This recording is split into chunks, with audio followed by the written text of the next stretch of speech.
The autumn rain hammered against the tall windows of Windsor Castle as Prince William sat in his private study, reviewing correspondence that had arrived that morning. The year was 2019, and tensions within the royal family had been simmering beneath the surface for months. What William didn't know was that this particular Tuesday would change everything he thought he understood about his stepmother, Parker Bowles. His wife had been acting strangely for weeks. She would glance at him with worried eyes during family dinners, start conversations only to stop mid-sentence, and had been spending unusual amounts of time on encrypted phone calls. William had assumed it was related to her charity work or perhaps concerns about their children's schooling. He trusted completely, so he hadn't pressed her for details. The first hint that something was amiss came during a casual conversation with his private secretary, James Harrison. James had been with the royal household for over 15 years and had developed an almost supernatural ability to sense trouble brewing within the family dynamics. "Your Royal Highness," James had said carefully, "there's been some unusual activity in the palace communications recently. Several staff members have approached me with concerns about information being shared inappropriately." William looked up from his papers, his blue eyes sharp with attention.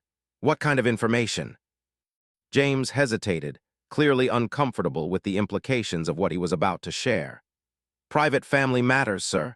Details about your conversations with your father, your children's activities, even some of your charitable planning discussions. The information appears to be reaching certain media contacts before official announcements are made."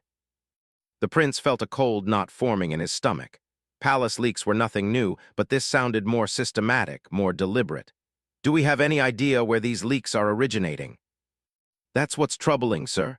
The pattern suggests someone with very high-level access, someone who would be present during family gatherings and privy to private conversations." William set down his pen and leaned back in his leather chair. The implications were staggering. A leak from within the inner circle of the royal family wasn't just a security breach. It was a betrayal of the deepest kind. "I want a full investigation, James, discreet but thorough." What William didn't know was that had already begun her own investigation. Her suspicions had been aroused 3 weeks earlier during a family dinner at Clarence's house. She had mentioned to the small group gathered that they were considering enrolling Prince George in a particular summer program.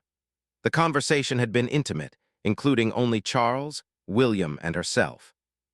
2 days later, a gossip columnist had published not just the name of the program, but specific details about the family's reasoning for the choice, including William's concerns about George's need for more structured outdoor activities.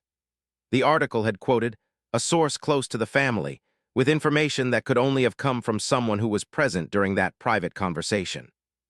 His investigative instincts, honed during her years of carefully navigating media attention, had kicked into high gear. She began to pay closer attention to the flow of information, noting what was discussed in which settings and tracking when similar details appeared in the press. The breakthrough came when decided to conduct a simple test. During another family gathering, she deliberately shared 3 different pieces of false information with 3 different groups of people. To Charles alone, she mentioned that they were considering a spring trip to Scotland.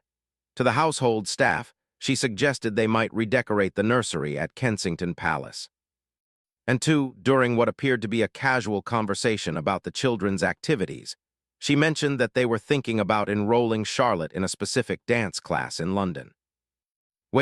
Within a week, an entertainment news website published a story about Charlotte's upcoming dance lessons, including the name of the school and even speculation about which days of the week the lessons would occur.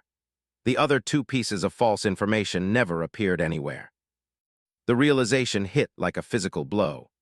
The woman who had married her father-in-law and was supposed to be family was systematically sharing private information about William and his family life with media contacts. But his investigation didn't stop there. Over the following weeks, she quietly expanded her research, working with a trusted friend who had connections in the media industry. What she discovered was far worse than simple gossip sharing. Had been cultivating relationships with specific journalists and bloggers for over 2 years, providing them with a steady stream of information about the younger royals' lives. The arrangement appeared to be mutually beneficial. The media contacts received exclusive stories and gained favorable coverage for herself and Charles. More disturbing still, discovered that had been deliberately timing these leaks to overshadow positive coverage of William and's charitable work. When William's mental health initiatives received praise, stories about the family's private struggles would mysteriously appear. Once early childhood development work gained international attention, suddenly there would be articles about tensions within the royal marriage or speculation about their parenting choices. The pattern was clear and calculated. Wasn't just gossiping. She was engaging in a deliberate campaign to undermine William and's public standing while positioning herself and Charles as the more stable, reliable members of the royal family. Spent sleepless nights agonizing over how to handle this discovery. Confronting directly seemed futile. She would certainly deny everything. Going to Charles would put him in an impossible position between his wife and his son. But allowing the situation to continue was unthinkable. The decision was made easier when discovered something even more troubling. While tracking the media connections, her friend in the industry mentioned that one of his regular contacts was a journalist known for particularly nasty coverage of the royal family. This journalist had recently begun asking detailed questions about Prince George and Princess Charlotte's school schedules and security arrangements. Realized that information sharing had crossed a line from mere gossip into potential security concerns for the children. That night, she sat William down in their private sitting room at Kensington Palace.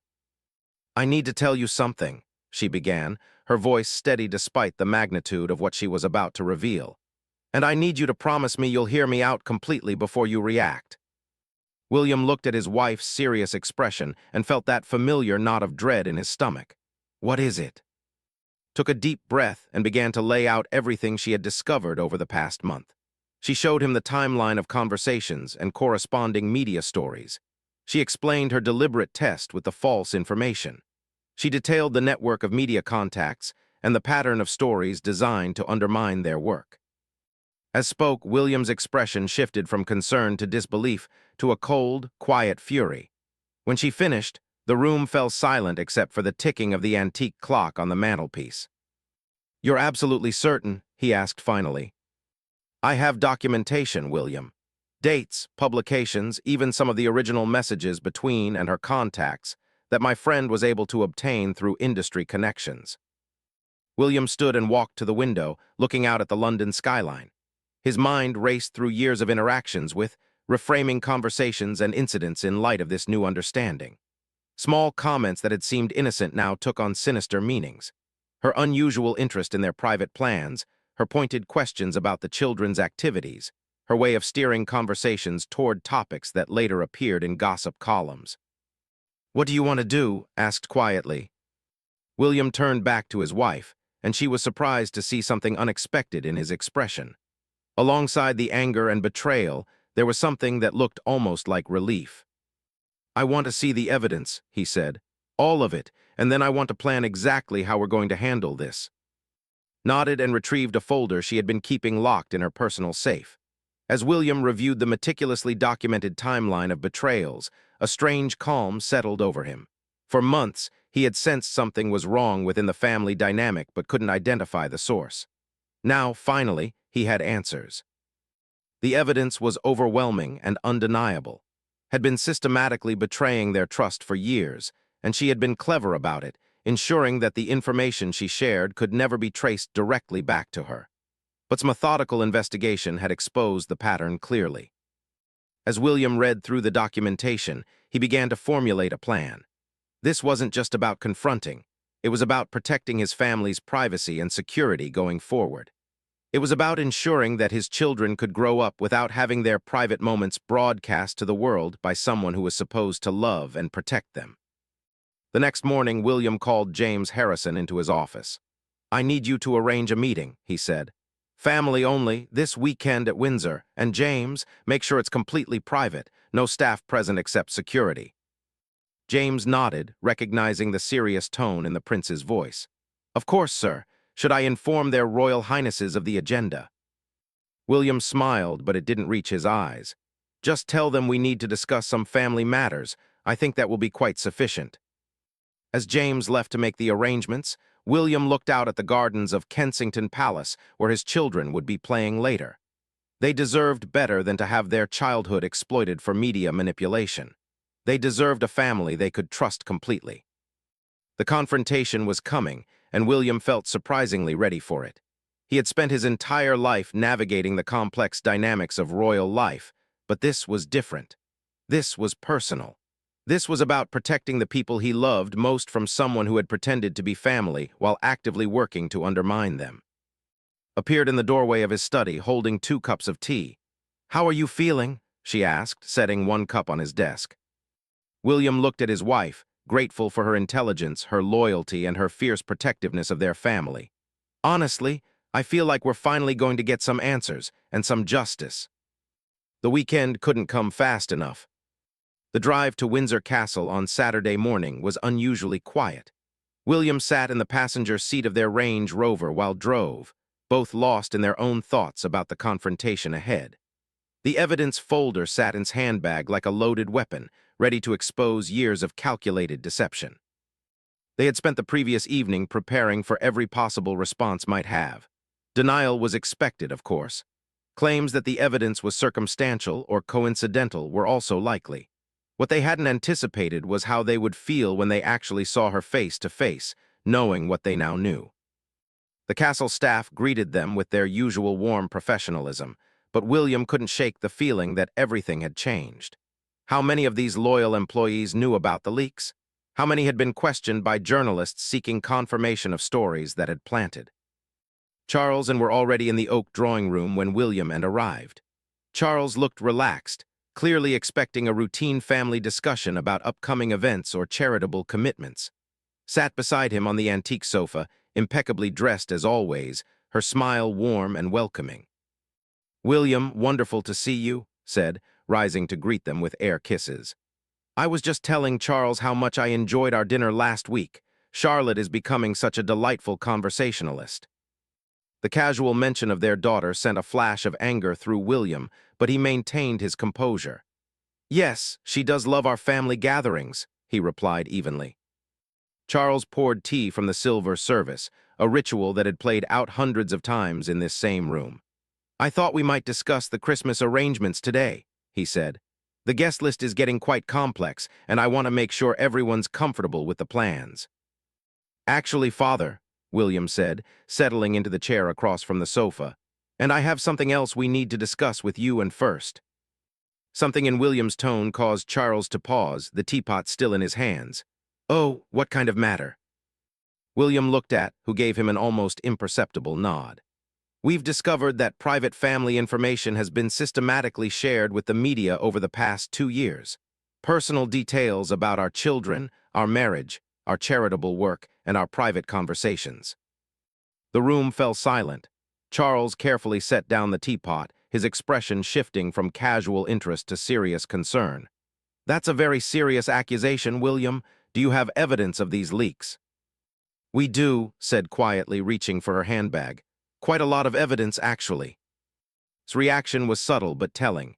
Her hand went to her pearl necklace, a nervous gesture that William had observed in stressful situations before. "How terrible," she said, "to think that someone in our circle would betray the family's trust like that." "Yes," William agreed, his eyes fixed on his stepmother's face. "It is terrible when someone you trust completely turns out to be working against your family's interests." Opened the folder and began laying out the timeline on the coffee table. "We've documented 37 instances over the past 2 years where private family information appeared in the media within days of being discussed in small family settings." Charles leaned forward to examine the papers, his brow furrowed with concern. "This is quite extensive," he said. "Have you identified any patterns in terms of who was present during these conversations?" "We have," William said.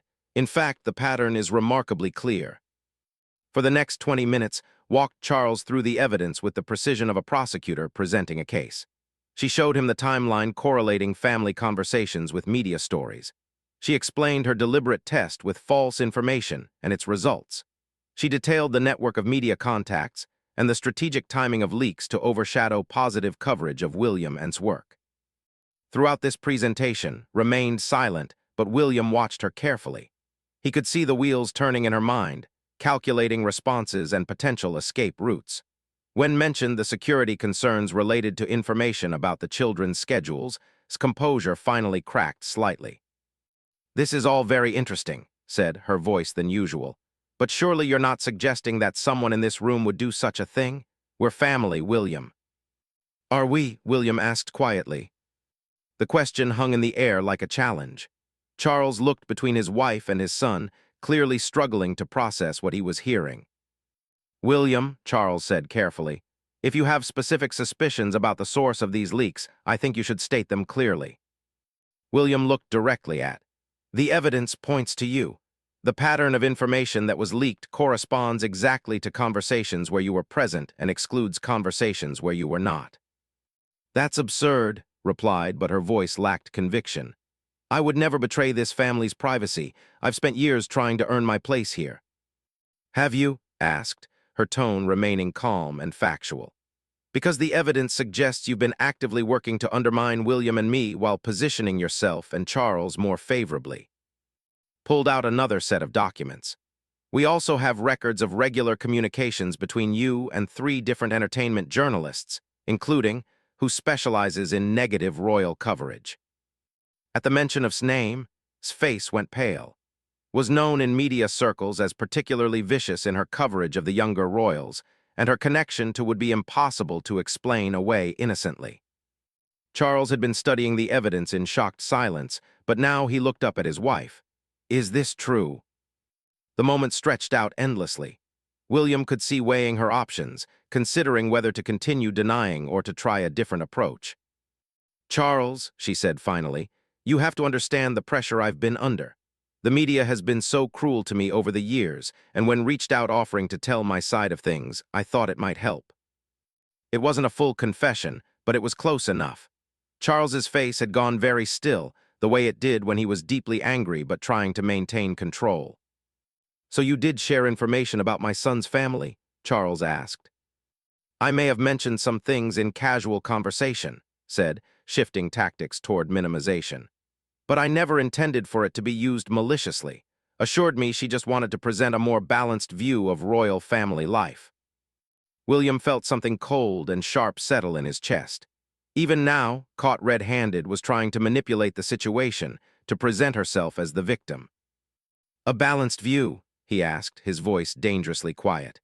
"Is that what you call stories about my marriage being in trouble, about being a difficult mother, about our children being spoiled and out of control?" "I never said any of those things," protested. Reached for another document. "Actually, we have a recording of one of your conversations with. She was apparently keeping records of your discussions for her own protection." The blood drained from his face. A recording would be undeniable evidence, impossible to explain away or minimize. "Let me play just a short excerpt," said, pulling out her phone. "This is from 3 months ago, after our family dinner where we discussed George's struggles with math homework." Pressed play and his voice filled the room. "The poor boy is completely overwhelmed. William pushes him too hard, trying to make him into some sort of academic prodigy. Just stands by and lets it happen. They have no idea how to handle a sensitive child like George. He's becoming quite difficult as a result." The recording stopped, but the words seemed to echo in the silent room. William felt a fury unlike anything he had experienced before, but strangely, underneath the anger was something that felt almost like relief. Charles stood abruptly and walked to the window, his back to the room. When he spoke, his voice was carefully controlled but carrying decades of royal training in managing crises.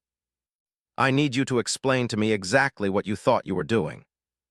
Looked around the room desperately, realizing that her usual charm and manipulation tactics were not going to work in this situation.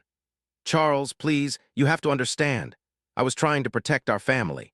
The media was being so unfair to us, making William and seem perfect while criticizing everything we did. I thought if I could provide some context, some balance." "Balance?" William stood as well, his composure finally cracking. "You call endangering my children's security balance. You call lying about my wife's parenting balance. You call undermining our charitable work balance." "I never endangered the children," said quickly. Pulled out yet another document. Contacted the children's school directly last month asking about their schedule and security arrangements. She told the headmaster that she had a reliable source with detailed information about their daily routine. Charles turned around slowly, his face a mask of controlled rage. "You put my at risk." No, Charles, I would never. You did, William interrupted. Whether you intended to or not, you created a security risk for George and Charlotte by sharing details about their activities and schedules with someone whose job it is to exploit royal family information. The gravity of this accusation settled over the room. Whatever's motivations, compromising the security of the future king and his sister was unforgivable. I think, Charles said quietly, that we need to discuss the consequences of this betrayal. Looked panic-stricken. Charles, please, we can work this out. It was all a misunderstanding. I can fix this. How? William asked. How exactly do you fix 2 years of lies? How do you fix the damage to my children's sense of safety? How do you fix the fact that every family gathering, every private moment, every conversation about our lives has been potentially compromised? Spoke for the first time in several minutes, her voice steady and clear. The trust is broken, completely broken. We can't have family relationships when we can't trust family members. Charles remained at the window, staring out at the grounds where he had played as a child, where William had played, where George and Charlotte now played when they visited. The weight of protecting that legacy, that safety, settled on his shoulders. I need time to think about this, he said finally. About what this means for our family, for the institution, for everything we've tried to build. Father, William said, I need to know that my children will be safe when they're here. I need to know that my family's privacy will be protected. Charles turned back to face the room. When he looked at, his expression was unreadable. I need some time alone with my wife, he said formally. William, perhaps we could continue this conversation tomorrow. William gathered the evidence and prepared to leave. As they reached the door, William turned back to address directly. For what it's worth, he said, I'm not angry anymore. I'm actually grateful that we finally know the truth. And then, to everyone's surprise, especially his own, William began to laugh. The sound of William's laughter filled the oak drawing room with an unexpected and unsettling energy. It wasn't the warm, familiar laugh that his family knew well, but something sharper, edged with disbelief and bitter amusement. Looked at her husband with surprise, while Charles stared in confusion. I'm sorry, William said, trying to compose himself but still chuckling. It's just that for months I've been wondering if I was losing my mind. All these little things that didn't add up, conversations that felt off, information that somehow found its way to the press. I actually started questioning my own judgment. He looked directly at, his laughter fading into something more serious, but still tinged with dark humor. Do you know how liberating it is to discover that I wasn't paranoid after all? That there really was someone working against my family from the inside? His face had gone through several color changes during this speech, settling on a sickly pale. William, you're making this sound much more sinister than it was. I was just trying to maintain relationships with the media for all our benefits. Our benefits? William's eyebrows rose. Let me see if I understand this correctly. When launched her early childhood initiative and received international praise, you immediately shared stories about our supposed marital problems. When I spoke publicly about mental health and received positive coverage, suddenly there were articles about how I was neglecting my royal duties. You call this beneficial? Had been watching this exchange with growing understanding of her husband's reaction. The relief in his voice was genuine. For a man who had spent his entire life having his every move scrutinized and analyzed, the discovery that some of that scrutiny had been deliberately orchestrated by someone trusted was paradoxically freeing. William, Charles said carefully, perhaps we should.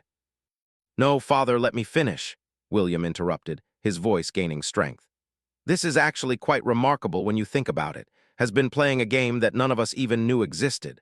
While we were having family dinners and sharing our lives, she was taking notes for her media contacts. While we were trusting her with our children's activities and concerns, she was turning them into entertainment for the press. He began packing the room, his energy building rather than dissipating. It's brilliant, really. Who would suspect the loyal stepmother? Who would think that the woman who married into this family and claimed to want nothing more than acceptance would be systematically undermining the next generation? Stood abruptly. Stop this, William. You're being cruel and unfair. You have no idea what I've endured trying to find my place in this family. William's laughter returned, but now it was genuinely amused. Cruel? Unfair? You've been selling stories about my children to tabloid journalists and you want to talk about fairness. Touched William's arm gently. William, maybe we should. No, this is actually helping me understand so much, he said, his eyes bright with revelation. Remember that dinner party last month where seemed so interested in our vacation plans, and then 3 days later there was a story about how we were being too extravagant with family trips. I thought it was just bad timing. He turned back to, or that conversation we had about George's school friendships, where you seemed so concerned about whether he was socializing well. And then somehow a gossip columnist knew specific details about a conflict that happened at school. I actually wondered if one of the other parents had talked to the press. Charles had been listening to this recitation with growing horror. Each example William cited represented not just a breach of trust, but a calculated manipulation of family intimacy. How long? Charles asked his wife quietly. Charles, please, you're all making this sound. How long? His voice carried a tone that brooked no evasion. Looked around the room desperately, but found no allies. His expression was coolly professional. William was still energized by his revelations, and Charles was radiating a controlled fury that she had rarely seen before. It started about 3 years ago, she admitted finally.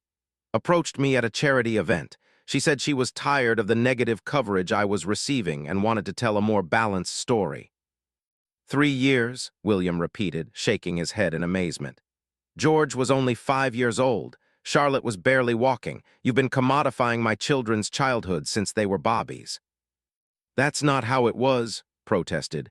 It was never about the children specifically. It was about providing context for the family dynamics. Spoke up for the first time in several minutes, her voice cutting through explanations like a blade. We have the recordings. We know exactly what you said about our children. We know how you described their behavior, their challenges, their private moments. She pulled out her phone again. Would you like me to play the conversation where you told that Charlotte was becoming quite spoiled because we didn't discipline her properly? Or perhaps the one where you shared details about George's anxiety around public events, suggesting it was because we were pushing him too hard into royal duties. His composure crumbled completely. I was trying to help them understand the pressures these children face. I thought if people knew how difficult it was. You thought what? William's voice was incredulous. You thought that sharing private information about my children's emotional struggles with a gossip columnist was helpful. You thought that making them the subject of public speculation about their upbringing was protective. Charles had moved to stand behind one of the chairs, gripping it so tightly his knuckles were white. These are the future of this institution, and you've been treating them like characters in a soap opera. I never meant for it to go this far, said desperately. It started so small, just little comments to help people understand our perspective, but kept asking for more details, and she made it seem like I was doing something good for the family. William stopped packing and stared at his stepmother. Made you feel like you were helping the family by betraying our trust. She said the coverage of Charles and me was so unfair because people didn't understand our side of things. She said if I could provide some balance, some insight into the younger generation's challenges, it would help everyone's public image. Laughed, but there was no humor in it. And you believed her. You thought a journalist known for writing vicious stories about the royal family was genuinely interested in helping us. The room fell silent as the full scope of naivety, or willful blindness, became clear. She had been manipulated by a media professional who specialized in exploiting royal family divisions, and she had either been too inexperienced to recognize it or too willing to believe what she wanted to hear. The truly amazing part, William said, his voice returning to that tone of dark amusement, is that you actually thought you were the victim in all of this. While you were systematically betraying my family's privacy, you convinced yourself that you were the one being treated unfairly. Charles finally released his grip on the chair and walked to the fireplace. When he spoke, his voice was heavy with disappointment. In 40 years of public life, I have never encountered such a fundamental misunderstanding of what it means to be part of this family. Charles, please. No, he said firmly. This isn't just about betraying William and's trust. This is about betraying the institution itself. This is about putting personal relationships with media figures ahead of the security and privacy of the monarchy. William watched his father's reaction with interest. Charles was not just angry about the personal betrayal. He was grappling with the professional implications of having someone so close to the throne working actively against royal family interests. "Father," William said quietly, "what doesn't seem to understand is that this isn't just about hurt feelings or family drama. This is about the fundamental principle that members of the royal family must be trustworthy. We can't function if we can't trust each other." Added, the children especially need to know that when they're in family settings, they're safe. They need to know that their struggles, their fears, their private moments won't become public entertainment. Seemed to realize for the first time the full scope of what she had done. "The children don't know, do they? They don't know that some of the stories came from me." "Of course they don't know," William said, his voice sharp. "But George has started asking why newspapers know things about his school life. Charlotte has noticed when photographers seem to know where we'll be on family outings. They're beginning to understand that their privacy is being violated, even if they don't know how." The weight of this revelation seemed to hit like a physical blow.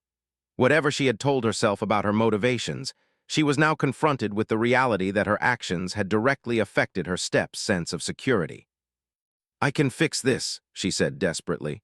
"I can call and tell her I won't provide any more information. I can end all contact with media people. I can." "You can what?" William interrupted.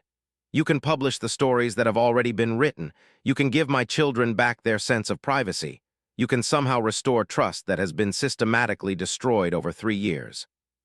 Charles turned from the fireplace to face his wife. "I think you need to understand that this is not something that can be fixed with apologies or promises. This is a fundamental breach of everything we've tried to build as a family unit." The finality in Charles's voice seemed to penetrate desperation. She sank back onto the sofa, her usual composure completely gone. "What happens now?" she asked quietly. William and exchanged glances. They had discussed this possibility during their preparation, but hearing the question directly felt surreal. "Now," William said, "we figure out how to protect my family going forward, and that means establishing some very clear boundaries about what information you'll have access to in the future." "You're cutting me out," said, her voice barely above a whisper. "We're protecting our children," replied, "as any parents would do when they discover that someone they trusted has been exploiting their family." Charles looked between his wife and his son, understanding that he was being forced to choose between protecting his and supporting his wife. For a man who had spent decades trying to balance competing loyalties, this moment represented a clarity that was both painful and decisive. "I think," he said slowly, "that we need to discuss the practical implications of this situation, for the family, for the institution, and for the children's welfare." William nodded. "I agree. But Father, I need you to understand that this isn't negotiable, and I will not continue to include in private family matters when we know she's sharing that information with journalists." The room fell silent again as everyone absorbed the reality of what William had just stated. The royal family was about to fracture along lines of trust and betrayal, and there was no easy way to repair the damage that had been done. But William, surprisingly, still felt that sense of relief, even liberation. The uncertainty was over. The questions were answered. Now they could move forward with clear understanding of where loyalties lay and who could be trusted with the most precious aspects of their family life. The laughter had stopped, but the clarity remained. The silence that followed William's declaration stretched on until his phone buzzed with a text message. She glanced at it, and her expression shifted to concern. "It's from," she said quietly. "She's asking for comment on a story about today's family meeting. She says she has information about tensions within the royal family reaching a breaking point." All eyes turned to whose face had gone completely white. "I haven't contacted her about today. I swear I haven't spoken to anyone about this meeting." William's earlier sense of dark amusement returned. "Of course you haven't, but is a professional, isn't she? She would have anticipated that her source might eventually be discovered. She's probably had contingency plans in place for months." Was scrolling through her phone. "She's already published something online. The headline is 'Inside the Royal Family Crisis: Why William and Charles Are No Longer Speaking.'" Charles moved swiftly to look over his shoulder at the article. His face darkened as he read. "This contains information that only someone in this room could know. Details about the timing of this meeting, speculation about confrontations over family privacy." "She's forcing our hand," William realized. Knows that her information source has been compromised, so she's publishing what she can before she loses access completely. Stood unsteadily. I need to call her. I need to tell her to stop this. Absolutely not, Charles said sharply. You will have no further contact with any journalists without explicit permission from the communications team. But if I don't try to stop this, the story will get worse. She'll make it sound like the family is completely falling apart. William looked at his stepmother with something approaching pity. Don't you understand? The family is falling apart. At least the version of the family that included trust and honesty is just documenting what you helped create. His phone buzzed again. Now she's asking specifically about evidence of media leaks and whether there's been an internal investigation. The pieces of strategy became clear. She had been preparing for this possibility, documenting her conversations with, gathering information that she could use to protect herself when the arrangement inevitably collapsed. She recorded you, William said too. She has been recording your conversations all along, probably as insurance. Sank back onto the sofa. She said she was protecting me. She said if anyone ever questioned her sources, she could prove that I was just being friendly and conversational, not deliberately leaking information. And you believed her? Asked incredulously. A journalist told you she was recording your conversations for your protection, and that didn't raise any red flags. Charles had been reading Morav's article on his phone. This gets worse. She's suggesting that there are security implications to the family divisions. She's implying that classified information might have been compromised. William felt his stomach drop. If was willing to suggest security breaches, she could trigger formal investigations from protection services. The family drama would become a matter of national security. We need to contact the communications team immediately, he said. This needs to be managed professionally before it spirals completely out of control. But even as he spoke, William realized that had been several steps ahead of them. She had protected herself by recording, documented her information gathering, and now she was using that documentation to create a bigger story than any individual leak could have generated. The irony, William said, shaking his head, is that's attempt to manage her media relationships has created exactly the kind of family crisis she was supposedly trying to prevent. Charles was already reaching for his phone. I'm calling Sir Edward Young. We need crisis management protocols in place within the hour. Wait, said, holding up her hand. Before we bring in the official machinery, we need to decide what our position is going to be. Are we going to deny everything? Are we going to confirm that there was a problem but claim it's resolved? Are we going to tell the truth? The question hung in the air. Each approach had different implications for Charles and for the institution. The truth, William said firmly. I'm tired of managing lies and protecting people who don't deserve protection. William, Charles warned, the truth could be very damaging to the monarchy. More damaging than allowing to control the narrative. More damaging than letting the public think we can't trust each other. More damaging than continuing to pretend that everything is fine when it clearly isn't. Spoke up desperately. Please, don't destroy my reputation over this. I know I made mistakes, but I never meant to hurt anyone. William turned to face her directly. Your reputation? You've spent 3 years damaging my family's reputation. You've compromised my children's privacy and security. You've undermined my wife's work and questioned our parenting in public forums. And now you're worried about your reputation. I never questioned your parenting publicly. I only shared concerns within private conversations. Looked up from her phone. Just published another update. She's now claiming that there are recordings of family members making shocking statements about each other. She's basically threatening to release your conversations with her unless we cooperate with her coverage. The room fell silent as everyone realized they were no longer dealing with just family betrayal, but with professional media manipulation and potential blackmail. She's been planning this for months, William said with grudging admiration for strategy. She probably started recording from their first conversation, building up a library of content she could use exactly like this. Charles had been listening to this development with growing concern. If she releases recordings of family conversations, even second-hand ones, it could be devastating for public confidence in the institution. Then we get ahead of it, William said decisively. We tell our version first on our terms in our. What are you suggesting? Charles asked.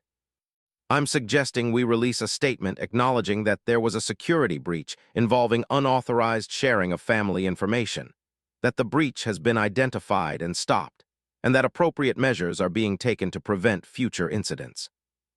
Nodded slowly. It's honest without being sensational. It acknowledges the problem without giving any additional ammunition. "And what about me?" asked quietly. "What happens to my role in the family? What happens to my relationship with Charles?" Charles looked at his wife with an expression that mixed love, disappointment, and profound sadness. "I don't know, I honestly don't know." The admission hit everyone in the room with its simple honesty.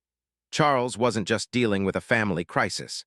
He was grappling with the realization that his wife had fundamentally misunderstood her role and responsibilities as a member of the royal family. "Charles," said, tears beginning to form in her eyes, "I know I made terrible mistakes, but we can work through this. We've worked through difficulties before." "This isn't a difficulty. This is a betrayal of everything we've tried to build together. This is a betrayal of my son's trust, my daughter-in-law's trust, and my safety." William watched this exchange with complex emotions. He felt vindicated by his father's support, but he also recognized the genuine pain Charles was experiencing. Whatever else had done, Charles loved her, and this revelation was destroying something precious to him. His phone buzzed again. Is now saying she has enough material for a series of articles. She's threatening to publish new content every day unless she gets official cooperation from the palace. "She's gone from source protection to extortion," William observed. "This is exactly what happens when family members try to manage media relationships independently instead of trusting professional communications teams." Charles was studying his son's face. "You're not surprised by this escalation?" "I'm not" is a professional scandal manufacturer. Once she identified as a vulnerable source, she would have developed strategies to maximize the value of that relationship. Was never controlling this arrangement. She was being controlled by it. Looked up sharply. "Are you saying I was manipulated?" "I'm saying you were professionally exploited by someone who understood your insecurities and used them against you. But that doesn't excuse the choices you made. You still chose to share private family information. You still chose to prioritize your relationship with a journalist over your loyalty to your family." Had been scrolling through various articles and social media posts. "She's been building toward this for months. Look at the timeline of her stories about William and me. She started with small, seemingly innocent pieces about family dynamics, then gradually escalated to more serious allegations about our marriage, our parenting, our work ethic. She was conditioning the public to expect family dysfunction," William realized, "so that when she published the bigger story about trust and security breaches, it would seem like a natural progression rather than a sudden attack." Charles shook his head in disgust and was feeding her information for this entire campaign. "I didn't know," said weakly. "I thought she was just interested in providing balanced coverage." "You didn't want to know," corrected, "because knowing would have required you to take responsibility for what you were doing."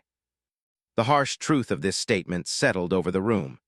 Had chosen willful blindness because it allowed her to continue feeling like a victim rather than acknowledging her role as a perpetrator. William's phone rang, interrupting the heavy silence. He glanced at the caller ID and frowned. "It's Sir Edward. Charles, did you already call him?" "No, I was waiting for us to decide on our approach." William answered the call on speaker. "Sir Edward."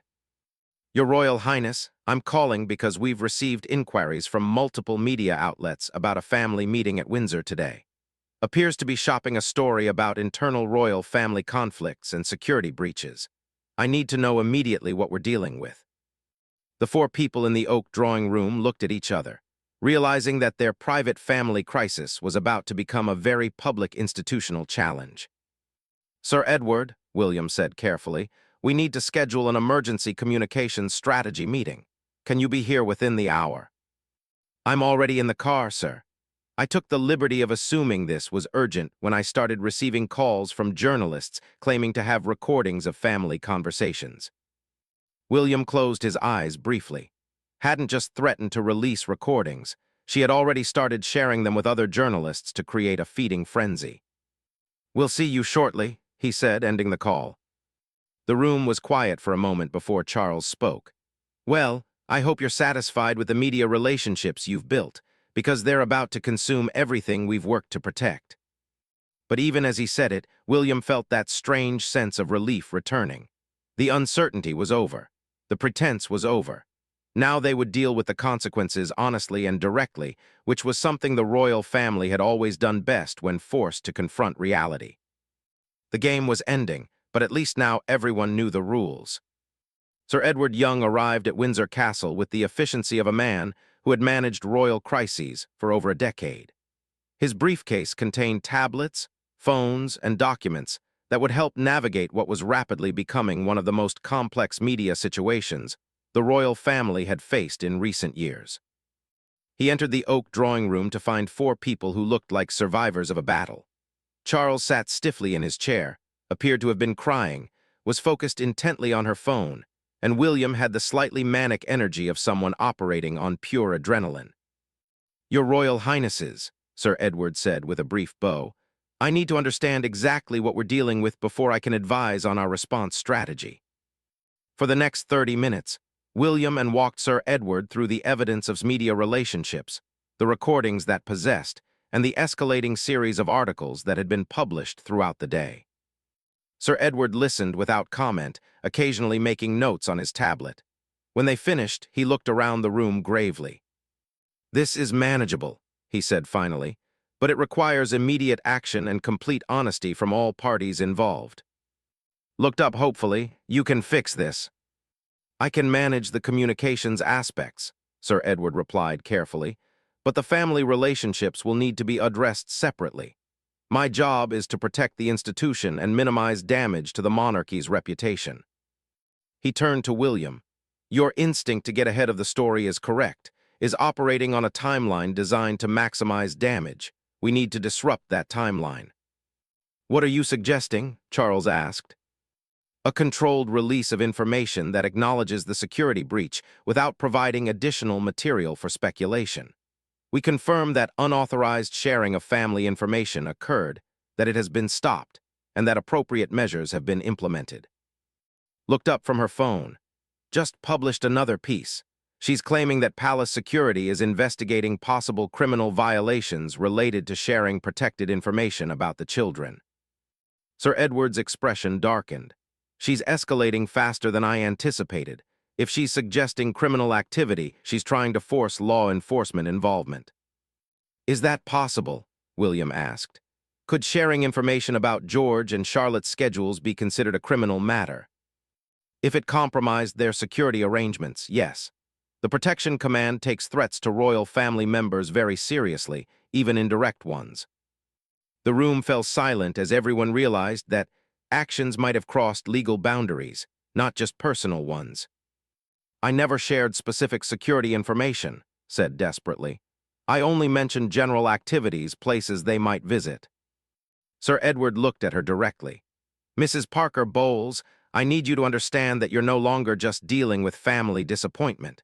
If law enforcement becomes involved, you could face formal investigation for security breaches."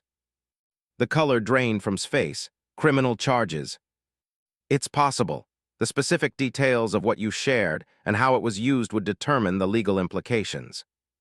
Charles stood and walked to the window again. "Edward, what's our best-case scenario for managing this?" "Best case, we release a statement within the next 2 hours acknowledging the breach, confirming it's been addressed, and demonstrating that we're taking proactive steps to prevent future incidents. We cooperate fully with any security investigations, and we present a united family front." "United front?" William asked. "The public needs to see that this was an isolated incident that's been resolved, not evidence of fundamental dysfunction within the royal family." Laughed bitterly. "But there is fundamental dysfunction, that's the whole point. We can't trust each other anymore." Sir Edward studied his face carefully. "Your Royal Highness, I understand your personal feelings, but my job is to protect the institution. Sometimes that requires managing perceptions as much as addressing realities." "So you want us to lie," William said. "I want you to emphasize your commitment to moving forward constructively. The details of your personal relationships can be handled privately." William felt his earlier amusement returning.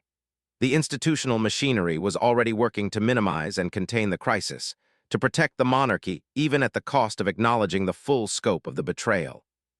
"What if I don't want to present a united front?" he asked. "What if I want people to understand exactly what happened and why trust matters in family relationships?" Sir Edward looked at William with the expression of someone who had spent years managing royal family members, impulses toward radical honesty. "Your Royal Highness, I understand your frustration, but consider the broader implications. If the public loses confidence in the royal family's ability to maintain internal trust and security, it undermines the institution's credibility entirely." "Maybe that's not a bad thing," William said quietly. "Maybe the institution needs to be held accountable for tolerating this kind of betrayal." Charles turned from the window sharply. "William, you're talking about destroying everything we've worked to build." "Am I, or am I talking about actually living up to the values we claim to represent?" The philosophical divide that was opening up went beyond the immediate crisis. William was questioning whether protecting the institution was worth sacrificing honesty and accountability. His phone rang, interrupting the discussion. She answered it and spoke briefly before hanging up. "That was my security detail," she said. "They've received reports that photographers are gathering outside the children's school, apparently included details about their schedule in her latest article." The room exploded into action. Sir Edward was immediately on his phone coordinating with security services. Charles was calling the school's headmaster. William was contacting his own protection team. In the chaos, sat motionless, finally understanding the real-world consequences of her actions. Her sharing of information about the children's activities had created an immediate security situation. "The children need to be collected early," William said after finishing his call. "Security is recommending they stay home for the rest of the week while we assess the media interest." "Because of what I told," said, her voice barely audible.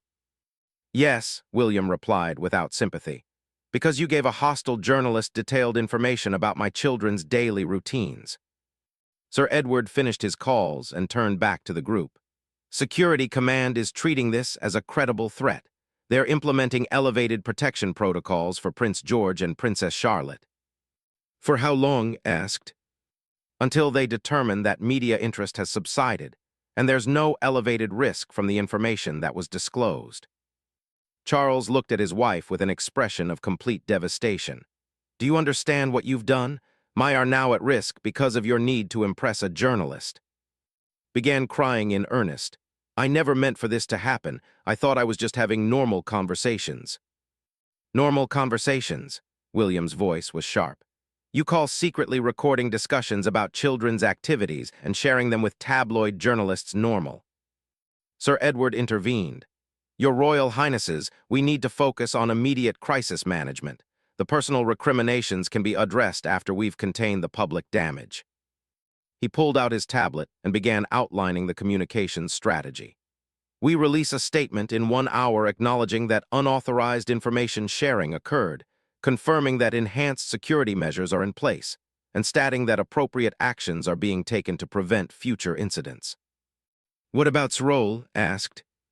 "We don't mention specific individuals. We treat it as a general security matter that's been resolved." "So she faces no public consequences," William observed. "The public consequences would likely be more damaging to the institution than to Mrs. Parker Bowles personally," Sir Edward said bluntly.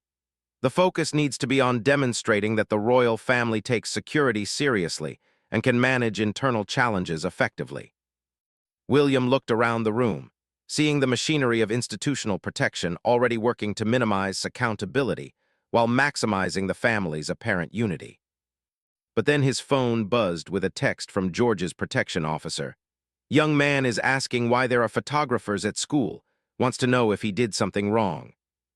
The message hit William like a physical blow. His 8-year-old son was wondering if he had somehow caused the media attention that was disrupting his normal day. "That's it," William said, standing abruptly. "I'm not protecting anyone from the consequences of this anymore." He turned to Sir Edward. "Include in your statement that the security breach involved a family member sharing private information with journalists. Don't name specifically, but make it clear that this was an internal betrayal, not an external security failure. Your Royal Highness, that's not advisable. I don't care what's advisable. My son is asking his protection officer if he did something wrong because photographers are stalking his school. The public deserves to know that this happened because someone they trusted betrayed that trust. Charles tried to intervene. William, please consider. Father, I've considered everything. I've considered protecting reputation, protecting the institution's image, protecting everyone except the people who actually matter, my children. He looked directly at, you want to know what happens now? Now you face the consequences of your choices, all of them. Looked around the room desperately, but found no support. Even Charles seemed to have accepted that protection was no longer possible. Sir Edward sighed and began revising his notes. Very well. We'll craft language that acknowledges internal information sharing while maintaining institutional dignity. Anne's future role in family events? Asked. William looked at his stepmother one final time. There won't be one, not until we can trust her completely, which may be never. The finality of this statement hung in the air. Had gambled her place in the royal family for favorable media coverage, and she had lost everything. As Sir Edward began coordinating the crisis response, William felt that sense of liberation returning stronger than ever. The uncertainty was over. The pretense was finished. His family would move forward with clear boundaries and honest relationships. Outside, photographers were circling his children's school like vultures, but inside this room, the truth was finally being acknowledged. Sometimes, William realized, laughter really was the best response to discovering that your worst fears were actually true. Because once you knew the truth, you could finally deal with it properly.